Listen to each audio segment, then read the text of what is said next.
On to my fourth issue of this series of recording. Well, right before recording, I've just realized that this is the first time I wear a white shirt.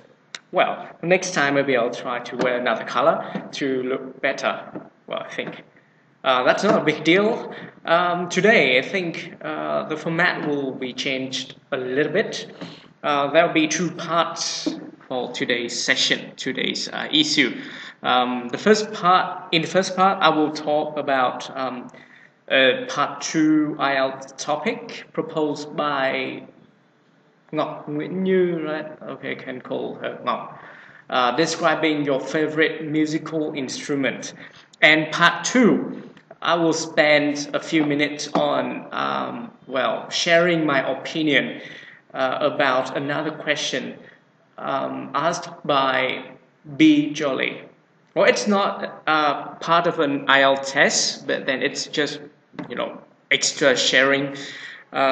She wants to know my opinion about this question, regarding learning English and learning IELTS in general. So I'll spend some minutes to talk about that. It will not be structured like an IELTS Part 2 speaking session, but then I think for some it's still worth listening. So let's start with the first part.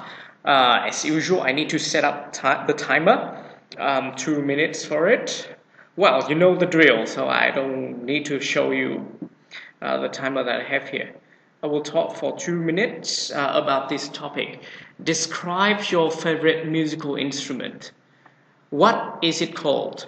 How does it sound? In which occasion is it often played? And why do you like the instrument? Okay, I haven't prepared this, so just start right away to see how I go. Okay, now I like a very special musical instrument, which is called wataiko. Well, it's a kind of Japanese drum. I don't know much about it, but I just know that it's a type of drum that is traditionally Japanese. The sound of these kind of drums are very powerful. It has a thumping sound to it, and when we listen to the sound of this wataiko, I think I often feel inspired. I often feel heartened. Well, instead of disheartened, I have the word heartened by the sound of it. There's really a flow of energy from the drums into our souls when we listen to it. We feel really empowered, really powerful. It's very pleasing to hear, although maybe it's a little bit too much for people with heart disease, I think. Anyway, for the general public, it's okay. In which occasion is it often played? I think because it's a traditional Japanese musical instrument, so it's often played in Japanese traditional festivals and other traditional occasions that I'm not really aware of, but that's the general feeling. Why do you like the instrument? I've answered that in the previous part. Because it sounds powerful, it's a great source of encouragement. So before you start a project or something, you should listen to this kind of drum. So you may have a lot more energy to do whatever you're going to do. So that's my answer for that this question. Right. Okay, 2 minutes up. Oops, my wife's calling, so let's bear with it. Alo. Anh hỏi em là có cần phải để lại cái máy không? Thế à? Ok. Thế em nhá. Rồi chào em nhá. Ok.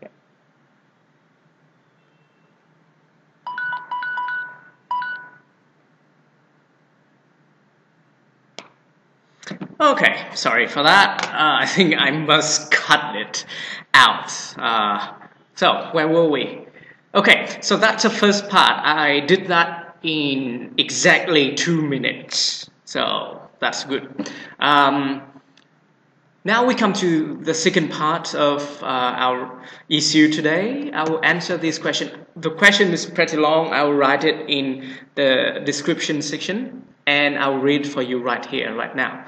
Some people think that in learning English, especially IELTS, you should totally follow your teacher's instructions. They may not work at first, but they will be very useful for you after all.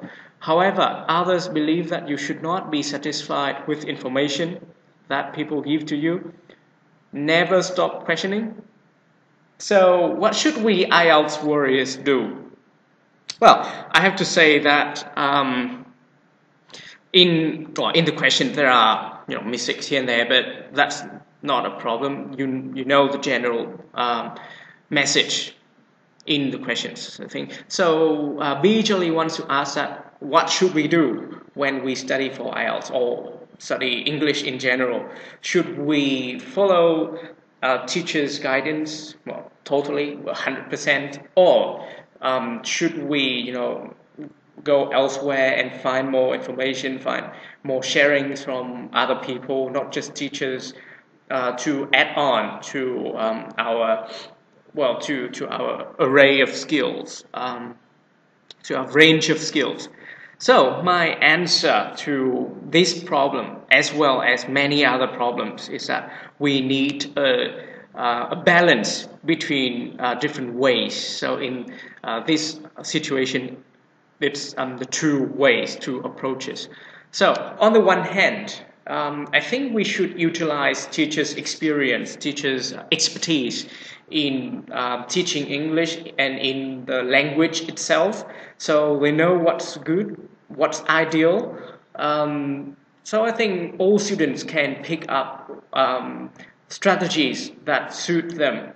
But because every individual is different, so we need to see if this strategy works for us or not. That strategy, is it useful or not? If it is not, just throw it away. You don't need to stick or to adhere to some guidance, some pieces of advice too loyally. It is your own learning process, so you need to be in control.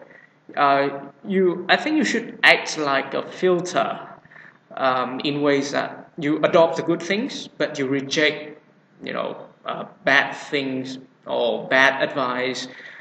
It's not really bad, but it's just, unsuitable advice for you. So there's no single correct approach to learning. Just imagine that you were doing something very natural.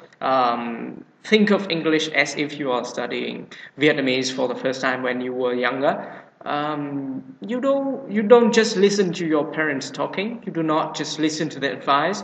You learn from books. You learn from observing. You learn from other people talking to you. For example, you mimic them.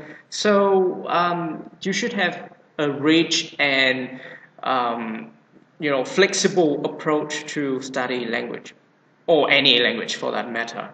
But because I'm not, my major is not, for example, math or physics, so I cannot comment on that. But I think that's a general, reasonable approach to all subjects, and especially English, especially languages, foreign languages. However, don't be too flexible, all right? You need to have a critical mind when you have access to the wealth of information available on the internet as well as from other sources.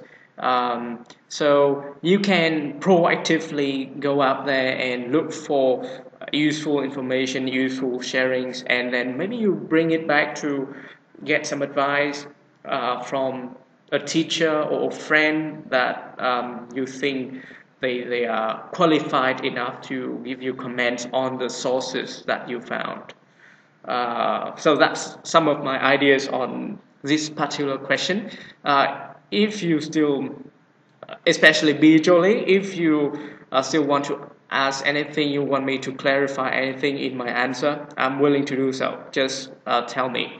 Okay, so that's the issue this time, the fourth issue. I hope that you are okay with it. Okay, goodbye everyone. See you.